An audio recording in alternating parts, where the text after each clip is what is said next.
नमस्कार प्रेक्षकांनो, या मालिकेच्या येणाऱ्या जबरदस्त भागामध्ये अतिशय रोमॅन्टिक आणि सुपर डुपर असा ट्विस्ट आपण पाहणार आहोत. आणि त्यामध्ये आता मल्लिकाला रंगे हात पकडून आजी आता मल्लिकाची चोरी कशी समोर आणते. एकच मोठा भयानक प्लान करून माहेरी जायला निघालेल्या स्वानंदीच्या बॅगमध्ये आता समरच्या कपाटातील स्वानंदीच्या बाबांनी दिलेले पैसे चोरून ते पुन्हा आता स्वानंदीच्या बॅगमध्ये ठेवून स्वानंदीने तिच्याच बाबांच्या पैशाची जे आपल्याला दिले त्याची चोरी केली असे म्हणण्याचा प्रयत्न करणाऱ्या मल्लिकाचे खरे दात आजी कशी समोर आणते. एकाच व्हिडिओने मल्लिकाचे सगळे कटकारस्थान समोर आणून आज सगळ्यात मोठ्या सत्याचा आजी कशी समरला उलगडा करते. आणि जेव्हा आता मल्लिकाचे ते सत्य समोर येते त्याच वेळेस आता समर मल्लिकाला कोणती शिक्षा करतो आणि त्यानंतर आता लुटूपुटूच्या लढाईत आपलेसे करत समर आता स्वानंदीला कसे आपलेसे करतो हे या व्हिडिओमध्ये आपण बघणार आहोत. आजीच्या एकाच व्हिडिओने मल्लिकाचे पितळ उघडे पडत खरी स्वानंदी कशी समोर येते आणि त्यानंतर आता समर कोणता निर्णय घेतो हे सगळं या व्हिडिओमध्ये आपण बघणार आहोत. त्यामध्ये आता अंशुमनची माफी मागून स्वानंदीने समरचे पैसे परत केलेले असतात आणि समरने आता ते पैसे तिच्या बाबांचीच कुंजी असेल, कारण ते त्यांनी खूप कष्टातून कमवले आहे, तेव्हा तुमच्या पैशाला हातसुद्धा लावणार नाही असे म्हणत समरने ते पैसे आता कपाटात ठेवलेले असतात. आता इकडे त्यानंतर स्वानंदी ही समरला प्राणायाम शिकू लागते. ज्या वेळेस आता स्वानंदी ही प्राणायाम करत असते त्यावेळेस आता समरला ते आवडलेलं असतं मुळात, पण समर आता मनातलं काही स्वानंदीला सांगायला तयारच नसतो आणि समर आता स्वानंदीसोबत लुटूपुटूची ती भांडणाची लढाई चालूच ठेवतो. आणि त्यानंतर आता प्राणायाम करत असताना समरला आता फोन देखील येतो, पण स्वानंदी म्हणते की एक तर तुम्ही फोनवर बोला किंवा प्राणायाम करा. त्यानंतर आता समर म्हणतो ठीक आहे आणि त्यानंतर पुन्हा आता स्वानंदी प्राणायाम करत असताना समर त्याचे खांदे हलवू लागतो. तर श्वास घेताना तुमच्या पोटात जातो की खांद्यात जातो, मग तुम्ही खांदा का हलवता असे आता स्वानंदी समरला म्हणते. आणि जसं आता स्वानंदी करते त्या पद्धतीने स्वानंदी आता समरला करावयास सांगते आणि हळूहळू अगदी विशिष्ट पद्धतीने आता स्वानंदी समरला व्यायाम, प्राणायाम, योगासनं सगळं काही शिकवत असते. लुटूपुटूच्या भांडणामध्ये आता स्वानंदी समरवरती प्रेमसुद्धा करू लागलेली असते आणि समरसोबत आता प्रेम दाखवून स्वानंदीने समरला आता बेडवर सुद्धा झोपण्यासाठी सांगितलेलं असतं आणि स्वतः सोफ्यावरती झोपायला आता स्वानंदीने सुरुवात केलेली असते. आता दररोज सकाळी नेहमीप्रमाणे इकडे आता स्वानंदी आणि समर दोघेही सकाळी प्राणायाम, योगासनं करत असतात. आता अर्पिता समर आणि स्वानंदीच्या बेडरूमजवळ येते आणि त्यानंतर आता अर्पिताला दोघीही बाहेर व्यायाम करत असल्याचे दिसते आणि स्वानंदी खाली बसलेली आणि समर आता सोफ्यावर बसून व्यायाम करतोय आणि ते सगळं बघून आता अर्पिताला धक्काच बसतो. आणि या स्वानंदीने पिंट्या दादावरती जादू केली की काय, चक्क समर दादा स्वानंदीचा ऐकतोय आणि व्यायाम करतोय स्वानंदीने सांगितलेल्या पद्धतीने. ते बघताच आता अर्पिता घाईघाईने पळतच आता मल्लिकाकडे येते.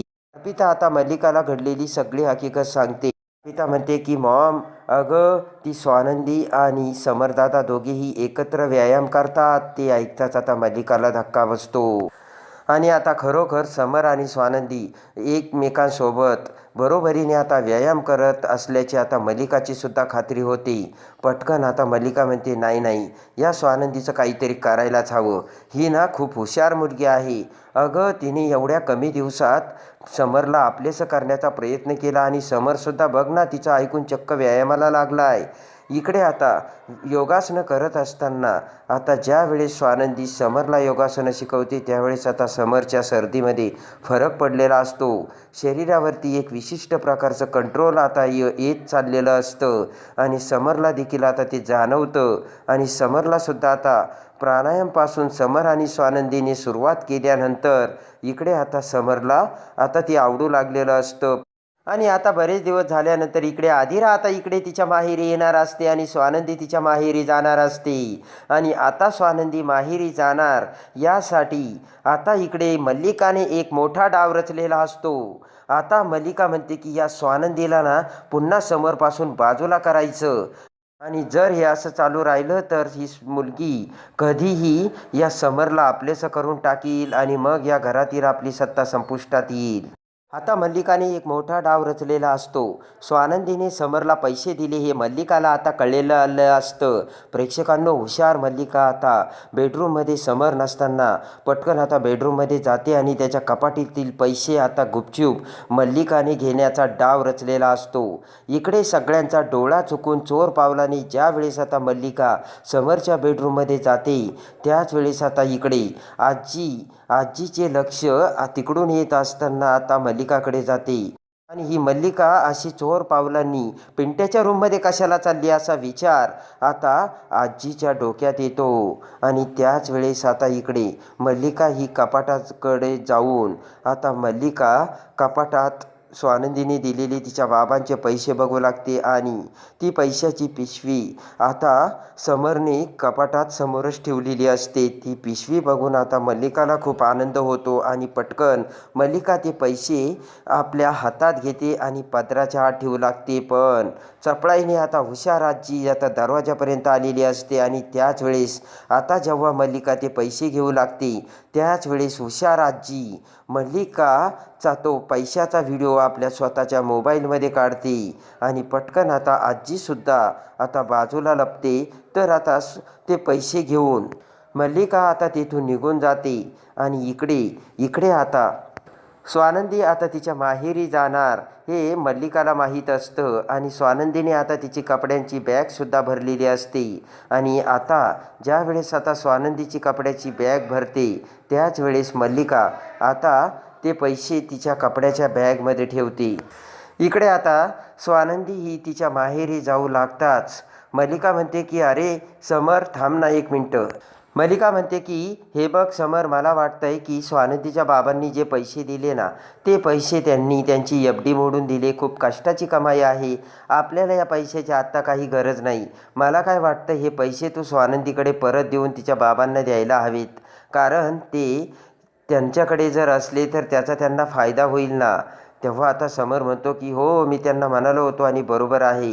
आणि पटकन आता समर त्याच्या कपाटात ते पैसे बघायला जातो आणि बघतो तर काय कपाटात पैसे नाही. समर म्हणतो की कपाटातले पैसे कुठे गेले. आता इकडे सगळ्यांना मोठा धक्का बसलेला असतो आणि मल्लिकाने बरोबर आता प्रेक्षकांनो तिचा डाव खेळलेला असतो आणि इकडे आता पैसे कुठे गेले याचा आता समर विचार करू लागतो. स्वानंदीलाही आता धक्का बसतो. स्वानंदी म्हणतो की अहो, त्या दिवशी तुम्ही कपाटात पैसे माझ्याकडून घेऊन ठेवले होते ना, तिथेच असतील. कपाट तर कोणीच नाही उघडलं. तेव्हा आता मल्लिका म्हणते काय पुन्हा पैसे चोरी झाले की काय. आणि अरे देवा, आपल्या घरी हे असं काय होतंय आणि काय चाललंय काय माहिती. पहिल्यांदा स्वानंदीच्या बाबाकडून पैसे पळवले आणि आता समर तुझ्या कपाटातून पैसे गायब. आपल्या घरी दुसरं कोणी येणार आहे का, तू नीट बघ बरं. त्यानंतर आता मल्लिका म्हणते हे बघ स्वानंदी, तू तुझी बॅग चेक कर. तर आता स्वानंदीला धक्का बसतो. स्वानंदी म्हणते की अहो, माझ्या कपड्याच्या पिशवीमध्ये कशाला येईल ते पैसे. मल्लिका म्हणते एकदा चेक कर, नजर अंदाजे नजर चुकीने ठेवले गेले असतील. स्वानंदी आता तिची बॅग उघडते आणि बघते तर स्वानंदीच्या बॅगमध्ये सुद्धा आता पैसे नसतात. ते बघून आता मल्लिका तोंडाला हात लावते आणि पैसे नेमकं मग गेले कुठे, आपण तर हिच्याच बॅगमध्ये ठेवले होते. आणि आता ताबडतोब आता आजी तिथे येते आणि आजी आता मल्लिकाला म्हणते की मल्लिका, मग तुला काय वाटलं, पैसे इकडे आहे, पैसे माझ्याकडे आहे असे म्हणत आजी ती पैशाची पिशवी आता समरला दाखवते आणि म्हणते की तुला माहिती आहे का हे पैसे कुठे कसे गेले होते. आणि लगेच आता समर म्हणतो की तू कशाला घेतलेस आजी. तेव्हा आता आजी म्हणते मी घेतले नाही, मी बाजूला ठेवले. आणि लगेच आता घडलेली सगळी हकीकत आजी आता समरला सांगते आणि म्हणते की ही मल्लिका तुझ्या रूममध्ये गेली होती आणि तिने कपाटातून ते पैसे काढून स्वानंदीच्या बॅगमध्ये ठेवले होते आणि स्वानंदीने पैसे घेतले असा आरोप ती स्वानंदीवर करणार होती. आणि लगेच आता ते ऐकता समरला धक्का बसतो. समर आजीला म्हणतो की अगं आजी, काकू कशाला असं करेल, तू काहीही काय बोलतेस. आजी म्हणते की मला माहिती आहे पिंट्या, तुझा विश्वास बसणार नाही आणि म्हणूनच मी पुरावासुद्धा घेऊन आली.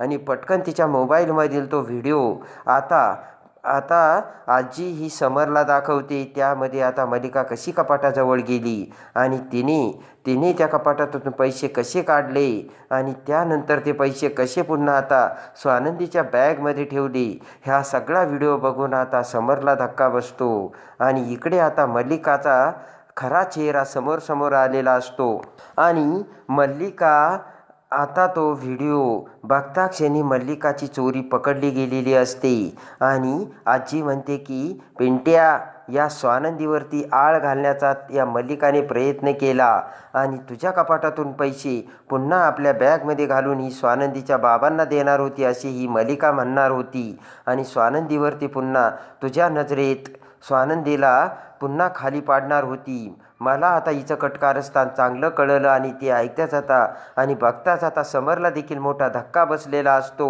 आणि स्वानंदीवरती आता आळ घेणार होती आणि तिनेच तो डाव आखला होता हे आता समोर येते आणि त्यानंतर आता समर हा आता मल्लिकाला कोणती शिक्षा करणार आणि त्यानंतर आता स्वानंदीवरती पुन्हा एकदा विश्वास बसून समर आणि स्वानंदी आता कशी एकत्र येतात आणि दोघांची ही आजी आता कशी पुन्हा नवीन संसारात विण जुळवते हे बघण्यासाठी आणि या मालिकेच्या डेली अपडेटसाठी आपल्या चॅनलला लाईक करा, सबस्क्राईब करा.